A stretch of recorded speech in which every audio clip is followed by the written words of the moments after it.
मुंबईतल्या गिरगाव परिसरातील विल्सन कॉलेजच्या मैदानावरून वाद पेटलाय। हे मैदान जितो या संघटनेला लीजवर देण्यात आल्याच्या निर्णयावर विल्सन कॉलेज प्रशासन आणि आम्ही गिरगावकर या संघटनेनं तीव्र आक्षेप घेतलाय। याच पार्श्वभूमीवर आझाद मैदानात आम्ही गिरगावकर संघटनेकडून आंदोलन करण्यात आलंय।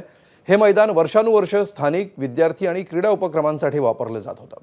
मैदान लीजवर दिल्यामुळे स्थानिकांवर अन्याय होत असल्याचं आंदोलनकर्त्यांचं म्हणणं आहे। दरम्यान विल्सन कॉलेजचं मैदान पुन्हा स्थानिकांना उपलब्ध करून द्यावं अशी मागणी स्थानिकांनी क्रीडा मंत्री आणि उपमुख्यमंत्री सुनेत्रा पवार यांच्याकडे केली आहे।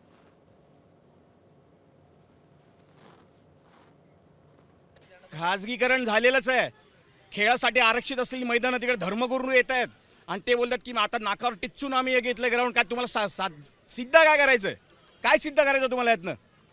हा जनक्षोभ उफळणार आहे आणि जेव्हा जेव्हा मराठी माणूस रस्त्यावर उतरलेला तेव्हा तेव्हा क्रांती झालेली आहे। क्रांती हा इतिहास आहे।